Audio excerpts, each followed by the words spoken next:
8 conseils d'entrepreneurs milliardaires, c'est ce qu'on va voir dans cette vidéo. Avant de commencer, si tu t'intéresses au business internet, à la création d'entreprise, je t'invite vraiment à t'abonner à ma chaîne YouTube, à cliquer sur la cloche pour recevoir toutes les prochaines vidéos.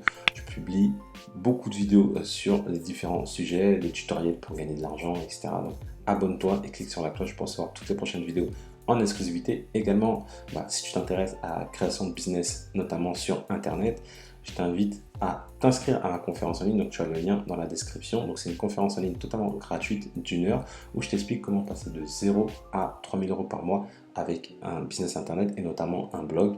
Moi, c'est comme ça que je suis devenu libre financièrement et donc je t'explique vraiment étape par étape comment toi aussi tu peux faire également pareil.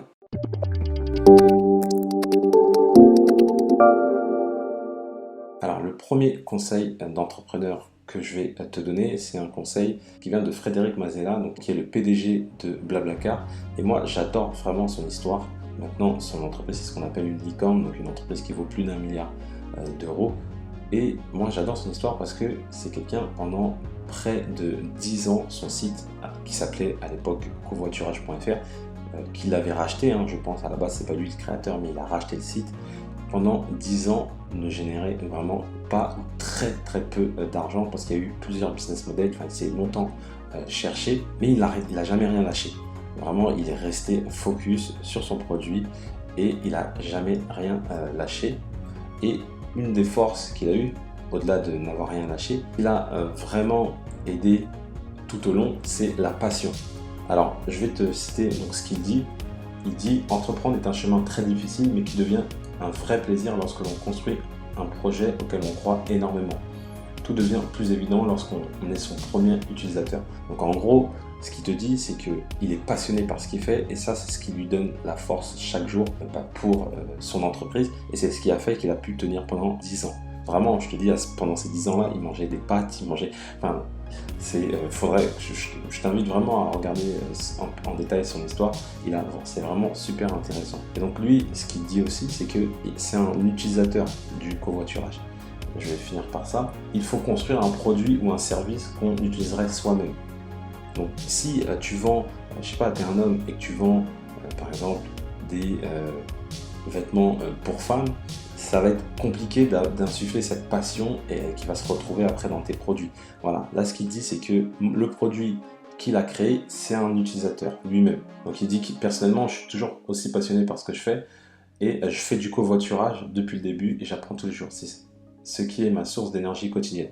Donc en plus d'être passionné, le fait d'utiliser son produit, ça permet de l'améliorer constamment. Donc c'est comme ça qu'au fil du temps, il a pu améliorer, voir les attentes de ses clients. Donc il a vu ses clients, voir les attentes, etc.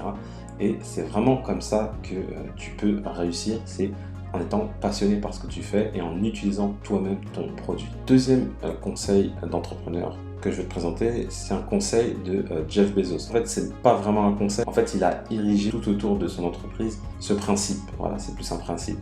Lui, c'est vraiment le focus client. Je ne sais pas si tu as déjà commandé chez Amazon. Si tu as le moindre souci chez Amazon, tu es remboursé directement. Là, je te donne un exemple. Hier, j'ai acheté un nouveau micro. Donc, ça sera mieux pour les prochaines vidéos chez Amazon, bien évidemment. Et du coup, avec Amazon Prime, je suis livré aujourd'hui à 10 h. J'ai commandé hier à 19 h. Donc, tu vois qu'ils sont vraiment focus sur la livraison rapide, sur le fait que le client soit content. Il y a un large choix de produits via notamment la marketplace. Ça permet d'avoir une offre plus conséquente en n'ayant pas à sortir de la trésorerie. Donc ça, c'est encore une fois dans un souci pour le client. Et tu vois que vraiment tout est fait, tout est simplifié à l'extrême sur le site. Le site, visuellement, c'est pas le plus beau des sites, mais ça, il s'en fout. Tout ce qui compte, c'est vraiment son client, le client. Et ça, c'est un truc que tu dois prendre en compte, toi, quand tu vas créer ton entreprise. Le client, il est roi. C'est lui qui va, entre guillemets, te donner de l'argent. C'est lui qui va te payer, entre guillemets. C'est lui qui va acheter tes produits.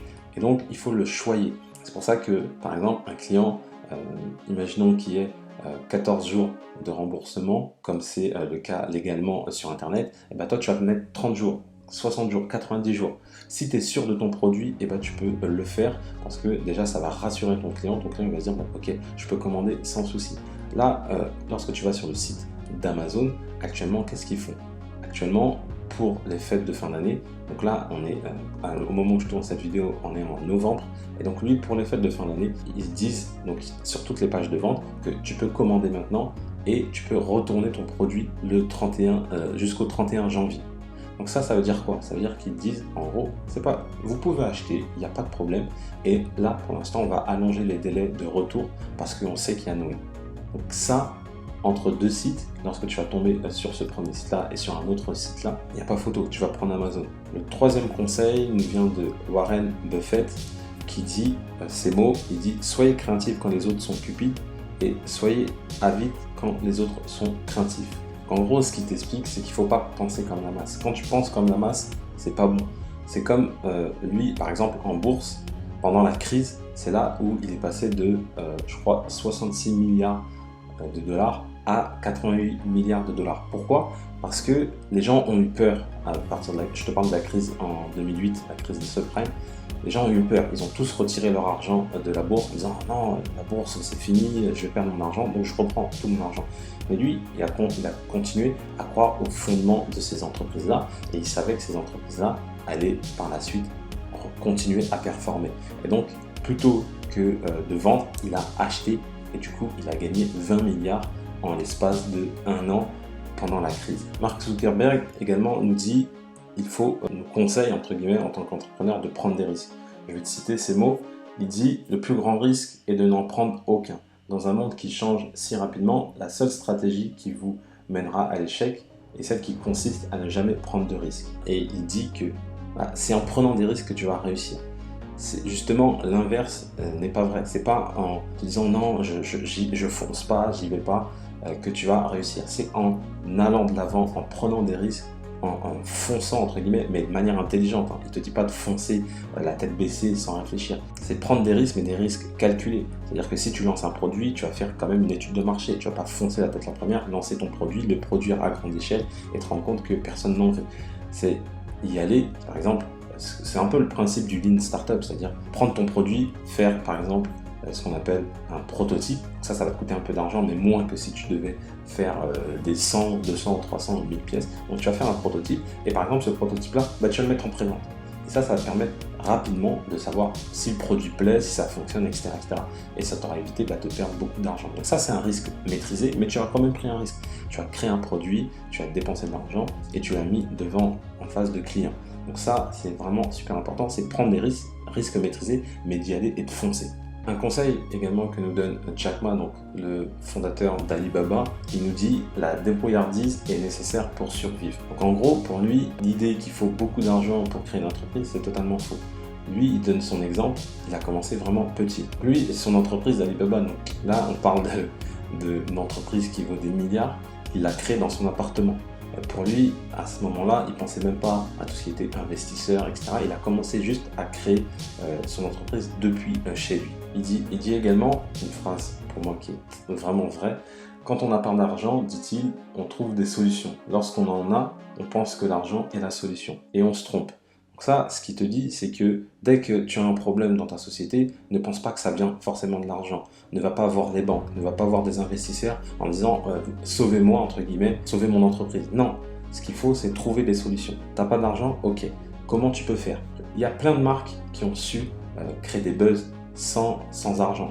Je prends l'exemple d'une marque qui s'appelle Le Slip Français. Ils ont surfé sur les présidentielles, je crois que c'était en 2012, il me semble, avec un simple clip vidéo qu'ils ont mis sur YouTube et qui a buzzé. Donc ça leur a coûté rien du tout. Les acteurs c'était eux-mêmes et ça a fait un buzz. Donc des fois il faut être intelligent. Je prends également l'exemple de Michel et Augustin. Michel et Augustin, ils ont assisté à une conférence et je crois qu'il y avait, je crois que c'était Bill Gates.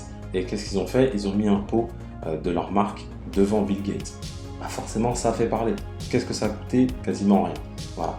Il faut être plus intelligent, il faut savoir parfois essayer de maîtriser le buzz, ou des fois c'est même pas nécessaire, ton produit va parler de lui-même. Mais en tous les cas, voilà, l'argent c'est pas le nerf de la guerre dans une entreprise, c'est d'abord d'avoir un vrai produit, un produit solide. Elon Musk également, il nous dit un conseil, un vrai conseil: échouer, échouer, échouer. Vraiment, c'est très très vrai. En France, on n'a pas trop cette culture-là, mais aux États-Unis, beaucoup. Ils ont beaucoup cette culture-là. Pour eux, c'est nécessaire d'échouer. Parce que quand tu échoues, bien évidemment, il faut échouer en apprenant tes erreurs. Et quand tu échoues, tu apprends. En fait, tu emmagasines de l'expérience. Et il faut échouer pour justement par la suite éviter les erreurs que tu as commises. Par exemple, il te donne un exemple, il dit lui à la NASA, donc je te lis ça, à la NASA on dit bêtement que l'échec n'est pas une option. Ici à SpaceX, donc sa nouvelle entreprise, l'échec est une option. Si vous n'échouez pas, c'est que vous n'innovez pas assez. Donc en gros, pour innover, pour créer des produits, pour créer vraiment quelque chose de concret, il faut faire des tests. Et les tests, ça passe par échouer. Et donc lui, c'est vraiment, il a érigé ça. Et s'il n'avait pas ce côté-là, SpaceX, il n'aurait jamais vu le jour. SpaceX, c'est la première entreprise privée spatiale. Voilà, déjà, rien que ça, enfin, tout est dit. À la base, c'est les États qui avaient des entreprises spatiales. Là, c'est une entreprise privée. C'est la première entreprise privée dans ce domaine-là. Moi, j'ai lu son livre pendant des années. Il a vraiment tout perdu. Il était milliardaire. Il était millionnaire une première fois avec une première entreprise qu'il a vendue. Il a ensuite tout perdu. Il a recréé PayPal avec d'autres fondateurs. Grâce à ça, il a été multimillionnaire, quasiment milliardaire, je crois. Et là, à ce moment-là, il a tout englouti dans ces 3 entreprises. Donc, il a SolarX, SpaceX et Tesla. Et ces 3 entreprises-là, à un moment, ils ont quasiment tout englouti ce qu'il a. Donc, il est reparti de zéro. Donc, il a pris des risques, il a échoué. SpaceX, avant que ça fonctionne, il a galéré, il a perdu beaucoup d'argent. Et c'est que comme ça qu'il a réussi. Il a d'abord échoué avant de réussir. Un autre conseil d'entrepreneur nous vient de, alors désolé pour la prononciation, Amancio Ortega. Donc c'est le créateur de la chaîne Zara, la chaîne de vêtements Zara. Donc c'est, je crois, le 3e, 4e homme le plus riche du monde. Et il nous dit une phrase toute simple: même quand je n'avais rien, je rêvais de grossir. Et à 72 ans, j'ai toujours le même rêve. Donc en gros, il dit que pour créer un empire, il faut être ambitieux. Il faut vouloir toujours grossir. Et c'est le principe en fait du capitalisme en fait. Le capitalisme il est basé sur la croissance. Il faut grossir. C'est pas que lié à de l'argent. Lui, c'est des objectifs. C'est comme un compétiteur en fait. Il dit que voilà, là je suis à tel niveau, et l'année d'après ou dans 10 ans, il faut que je sois à tel ou tel niveau. C'est des objectifs en fait. Cet esprit de voir plus loin, c'est ça qui l'a aidé toujours à développer son entreprise et qui a fait qu'il est devenu milliardaire. S'il était resté en se disant moi j'ai 1 magasin, 2 magasins, 3 magasins, ça me suffit, ça aurait peut-être marché, en tous les cas il ne serait pas milliardaire. C'est ce côté objectif d'aller toujours plus loin qui a fait que Zara a grossi et ça devient la chaîne qu'on connaît maintenant. Et enfin, le dernier conseil nous vient de Vincent Bolloré qui nous dit il ne faut rien lâcher, jamais rien lâcher. Donc je vais te lire ce qu'il a dit. Un entrepreneur qui réussit est un entrepreneur obstiné qui persévère dans ses choix à partir du moment où il est convaincu qu'il va dans la bonne direction. Il ne suffit pas d'avoir une vision stratégique, il faut surtout ne rien lâcher jusqu'au bout, jusqu'à ce que son ambition se traduise en réalisation concrète. Ça, pourquoi j'ai voulu te le mettre à la fin? Parce que pour moi, c'est vraiment le meilleur conseil. Ça va avec les autres conseils, un peu les autres conseils que je t'ai partagé juste avant, mais ça c'est l'un des meilleurs conseils. Et je vois beaucoup de gens qui créent des choses et au bout de 3 mois, 6 mois, ils disent ah j'ai pas de résultat, je comprends pas. Mais en fait, il faut te laisser du temps, il faut faire les choses, il faut être déterminé, il faut rien lâcher et c'est comme ça que tu vas t'améliorer. Au début ça va pas marcher, tu vas faire des choses moins bonnes, ainsi de suite, ainsi de suite. Moi par exemple quand j'ai lancé mes premiers business internet, je faisais pas les bonnes choses mais j'ai appris, j'ai continué, j'ai rien lâché, ainsi de suite, ainsi de suite. Et c'est de fil en aiguille que tu vas réussir. Si tu lâches rien, si tu es sûr de ce que tu crées, derrière il n'y a pas de souci. Ça c'est une notion très importante. Je vois trop de gens sur internet qui veulent des choses rapidement, qui veulent en 3 mois, 6 mois, 1 an avoir des gros résultats. Non, les gens que tu regardes, que tu suis, par exemple que ce soit sur YouTube, tous les influenceurs, etc., ils sont à un certain niveau, ils ont un certain niveau de chiffre d'affaires, un certain niveau d'abonnés, mais ça c'est pas fait du jour au lendemain. Derrière, ils ont commencé il y a 5 ans, 10 ans, 15 ans, 20 ans, et c'est comme ça, c'est ce qui fait que maintenant ils sont à tel niveau. La seule chose qu'ils ont faite, ils n'ont jamais rien lâché. Et après, bien évidemment, plus tu fais, mieux tu fais, c'est aussi simple que ça. Comme on dit, c'est en forgeant qu'on devient forgeron. Je te remercie d'avoir suivi cette vidéo. Si tu as aimé la vidéo, mets-moi un petit pouce bleu, ça fait toujours plaisir. Si tu as des questions, si tu as des conseils d'entrepreneur que tu souhaites partager, mets-les dans les commentaires. N'hésite pas. Avant de partir également, abonne-toi à la chaîne YouTube, clique sur la cloche pour recevoir toutes les prochaines vidéos en exclusivité. Et comme je le dis toujours, pour connaître le succès, il faut rester persévérant et déterminé. Je te dis à bientôt.